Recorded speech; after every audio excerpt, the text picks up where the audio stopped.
Shalom, selamat hari Minggu Bapak Ibu, saudara-saudaraku yang terkasih dalam nama Tuhan.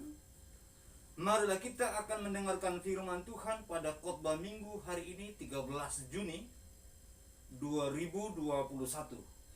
Namun sebelumnya saya mengajak kita untuk berdoa. Marilah kita berdoa. Damai sejahtera yang melampaui segala akal, itulah yang memelihara hati dan pikiranmu dalam Kristus Yesus Tuhan. Amin. Bapak Ibu saudaraku yang terkasih dalam nama Tuhan, saya mengajak kita membaca firman Tuhan dari kitab Mazmur pada pasal 130 ayat 1 sampai dengan ayat yang ke-8. Dengan judul perikop Lembaga Kitab Indonesia, seruan dari dalam kesusahan. Firman Tuhan. Nyanyian ziarah. Dari jurang yang dalam aku berseru kepadamu ya Tuhan. Tuhan, dengarkanlah suaraku. Biarlah telingamu menaruh perhatian kepada suara permohonanku. Jika engkau ya Tuhan mengingat-ingat kesalahan-kesalahan, siapakah yang dapat tahan? Tapi padamu ada pengampunan, supaya engkau ditakuti orang. Aku menanti-nantikan Tuhan, jiwaku menanti-nanti, dan aku mengharapkan firman-Nya. Jiwaku mengharapkan Tuhan lebih daripada pengawal mengharapkan pagi. Lebih daripada pengawal mengharapkan pagi. Berharaplah kepada Tuhan, hai Israel, sebab pada Tuhan ada kasih setia, dan Ia banyak kali mengadakan pembebasan. Dialah yang akan membebaskan Israel dari segala kesalahannya. Demikian jauh pembacaan firman Tuhan. Yang berbahagia adalah setiap orang yang mendengar dan melakukan firman Tuhan. Amin. Bapak Ibu saudaraku, tema khotbah Minggu hari ini sesuai dengan judul perikop yang ada pada Mazmur 130. Seruan dari dalam kesusahan. Kalau kita membaca kamus bahasa Indonesia, kata seruan itu berarti sesuatu yang sangat mendesak, sesuatu yang ada penegasan di dalamnya, mengharapkan perhatian. Itu adalah suatu penjelasan yang sangat logis tentang seruan, yaitu mengharapkan perhatian yang tentunya dengan segera. Saudara, ada sebuah cerita.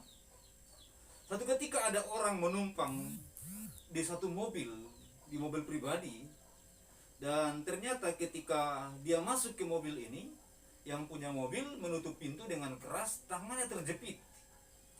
Tangannya terjepit di pintu itu. Nah, bukan seperti mobil yang sekarang, ini mobil yang zaman dulu. Kalau mobil yang sekarang kalau ada hambatan kan bunyi. Tapi ini adalah mobil yang zaman dulu, dan kalau ditutup harus sekeras-kerasnya dibanting. Dan kalau sudah terkunci, udah susah untuk membuka. Tangannya sudah terjepit, tetapi dia malah berbisik kepada orang yang di depannya, namanya Tiomina. Tiomina, tanganku. Tiomina, tanganku. Hampir tidak terdengar. Sementara tangannya sudah terjepit dan sudah berdarah-darah. Dan kemudian ketika mereka sudah tiba, mereka berhenti dan yang punya mobil ini membuka pintu, lalu dilihat ada darah yang banyak di pintu.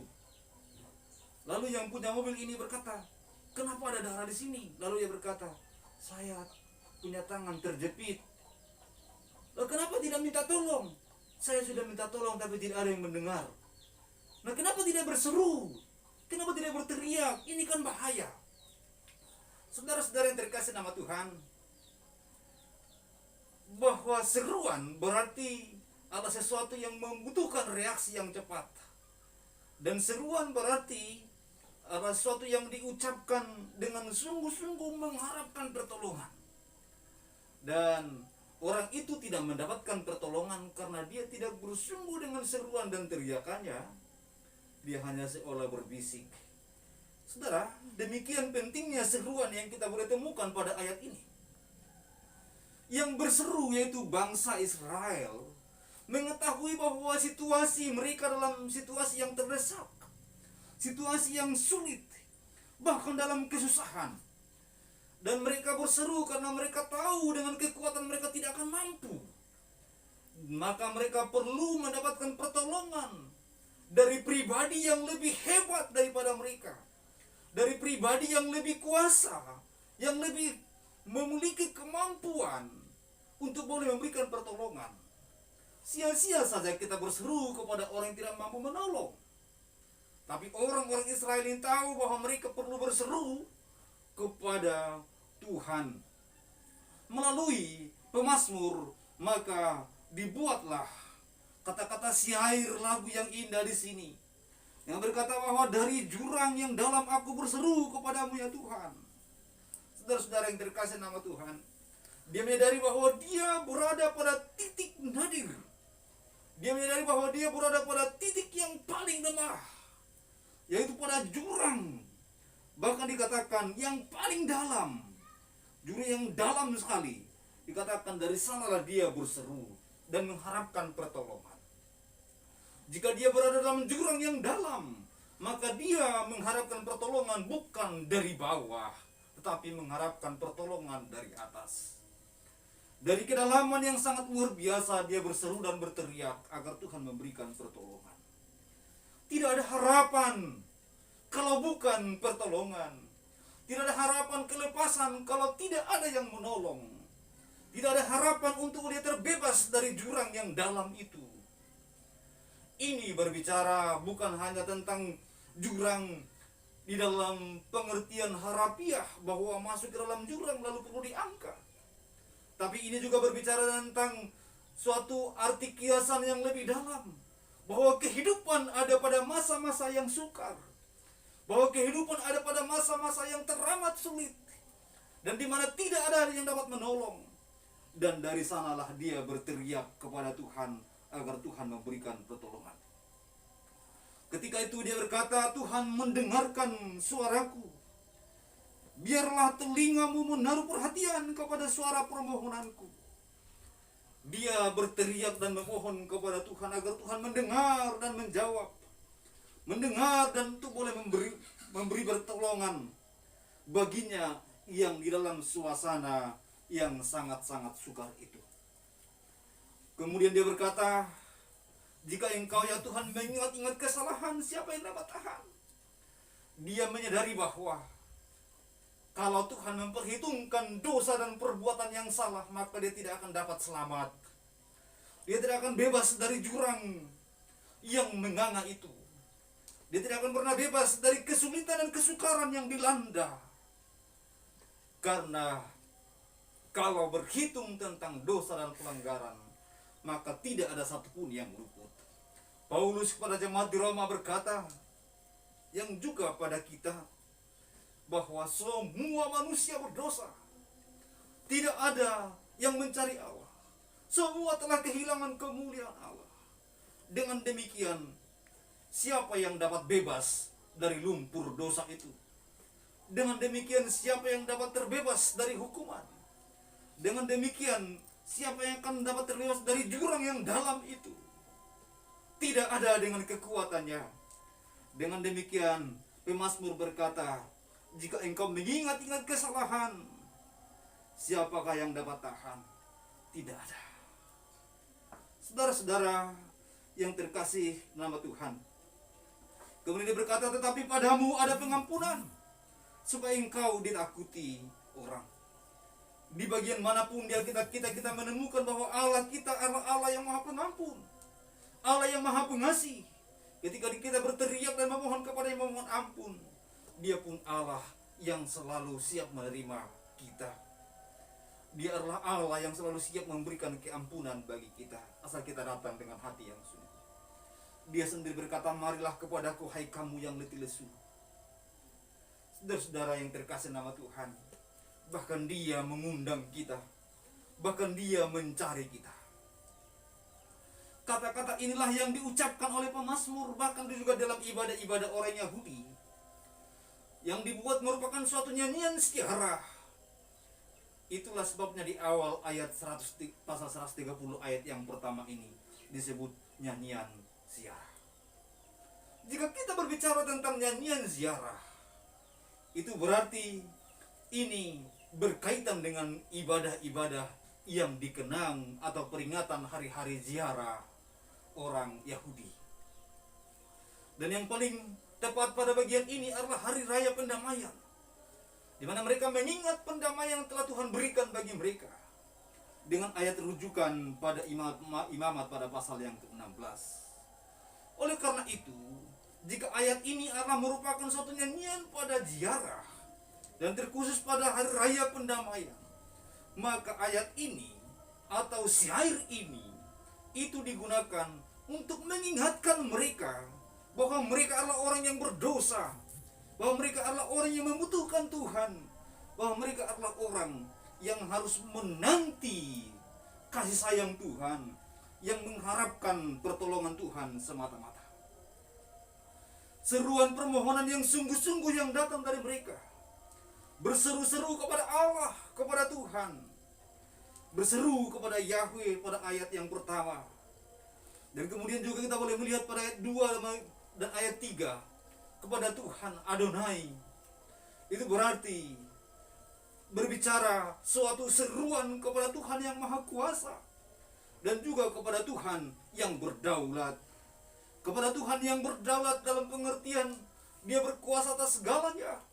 Dan kepada Tuhan Yahweh yang pada artinya adalah Allah yang memberi rahmat, pengampunan, dan juga Allah yang dapat memberikan penghukuman.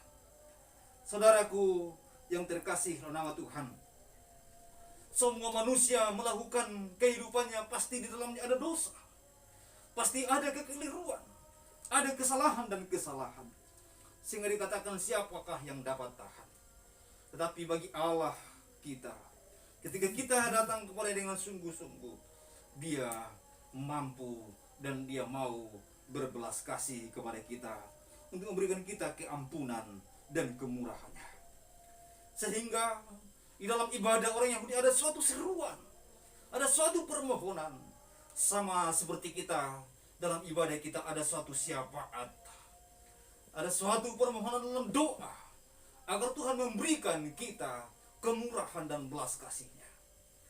Karena jika Tuhan menuntut dengan keadilannya, maka tak satu pun di antara kita yang dapat bebas. Tetapi karena Dia memberikan belas kasihan dan rahmat, maka saudara dan saya masih ada sampai hari ini. Saudaraku yang terkasih dalam nama Tuhan, bangsa itu diajar untuk memohon pengampunan yang datang dari Tuhan, memohonkan pengampunan atas seluruh dosa-dosa yang mereka perbuat. Karena memang hanya Tuhanlah yang dapat memberikan keampunan itu kepada mereka. Jelas sekali digambarkan ketidakberdayaan. Jelas sekali digambarkan bahwa manusia adalah manusia yang fana di dalam seluruh kelemahan. Itulah sebabnya mereka menunjukkan kebergantungannya kepada Tuhan dengan berkata, aku menanti-nantikan Tuhan, jiwaku menanti-nanti, dan aku mengharapkan firman-Nya. Saudara-saudara yang terkasih nama Tuhan, mereka berseru dan menanti pengharapan yang datang dari Tuhan, menanti belas kasihan dari Tuhan. Karena memang di bagian manapun di Alkitab kita selalu dikatakan bahwa orang yang berseru kepada Tuhan akan mendapatkan pengampunan, akan mendapatkan belas kasihan. Bahkan dikatakan juga kepada kita, berserulah kepadaku saat engkau dalam kesesakan, maka aku akan meluputkan engkau, pada Mazmur 50 ayat yang ke-15. Saudara yang terkasih nama Tuhan, kita boleh melihat bahwa Tuhan kita yang selalu mendengar anak-anaknya, mendengar umatnya, untuk Dia memberikan belas kasihan dan kemurahan. Nah, itulah sebabnya mereka harus bergantung kepada Tuhan. Sebab hanya Tuhan saja yang dapat memberikan keampunan.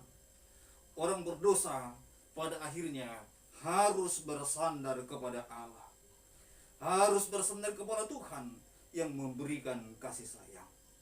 Saudara-saudara yang terkasih nama Tuhan, pada ayat 6 dikatakan demikian, jiwaku mengharapkan Tuhan lebih daripada penghawal, mengharapkan pagi lebih daripada pengawal, mengharapkan pagi lebih daripada pengawal, dikatakan demikian.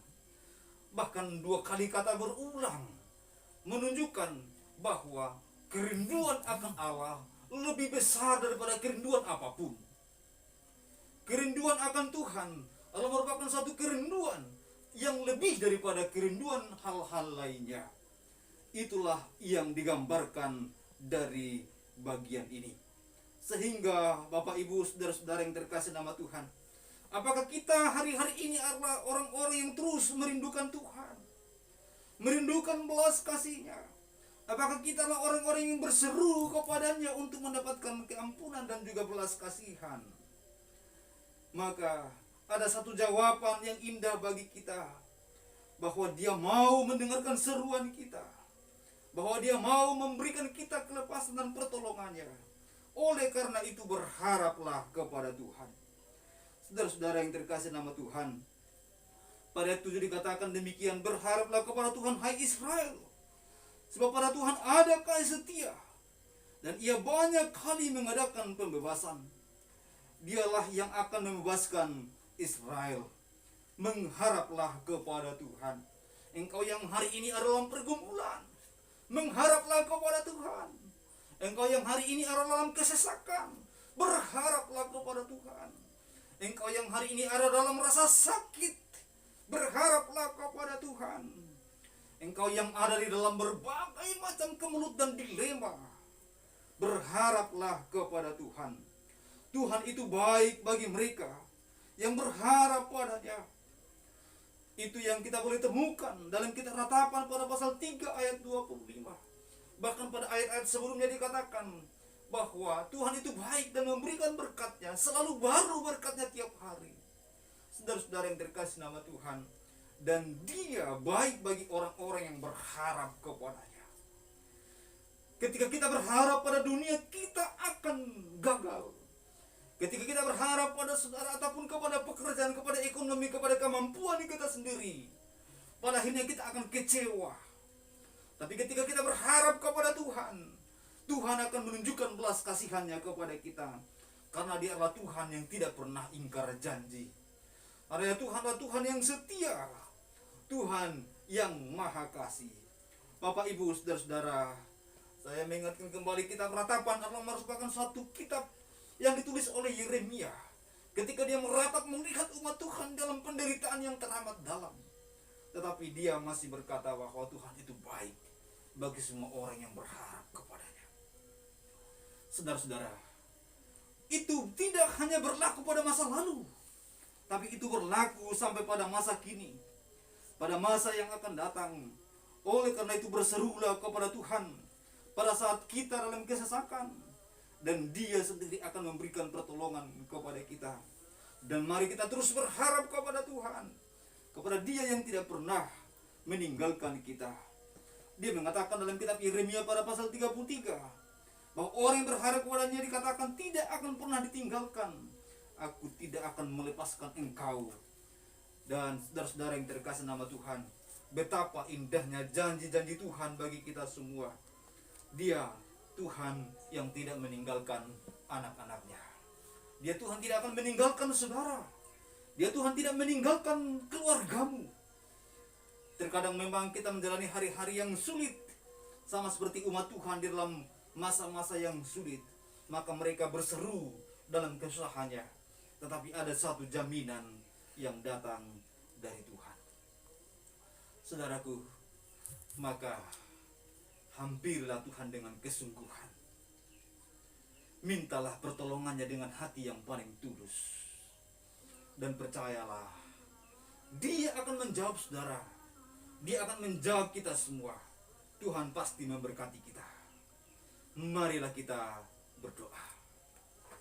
Kami bersyukur kepadamu ya Tuhan, karena Engkau Allah yang mendengarkan seruan kami.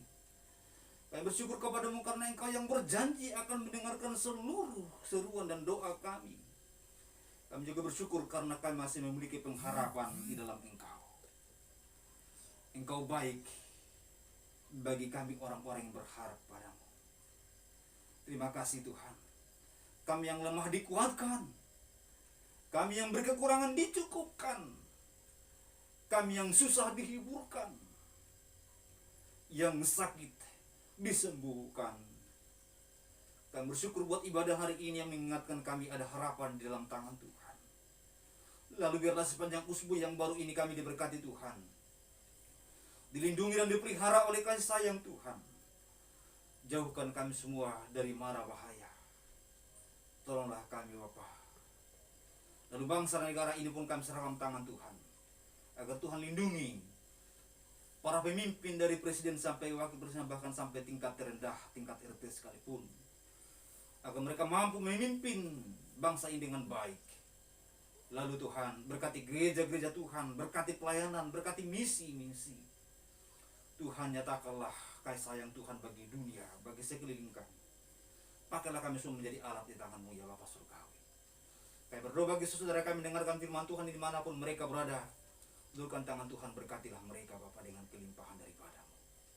Terpujilah Engkau ya Tuhan, dalam nama Tuhan Yesus kami berdoa. Saudara yang terkasih nama Tuhan, mari kembalilah kepada aktivitas-Mu. Terimalah berkat Tuhan. Lalu arahkan hati dan pikiran-Mu. Terimalah berkat dari Tuhan kita. Kiranya kasih karunia dan damai sejahtera dari Allah Bapa dan Tuhan kita Yesus Kristus, dengan perantaraan Allah Roh Kudus itulah yang menyertai, memberkati saudara hari ini sampai selama-lamanya. Amin. Amin. Tuhan memberkati kita semua.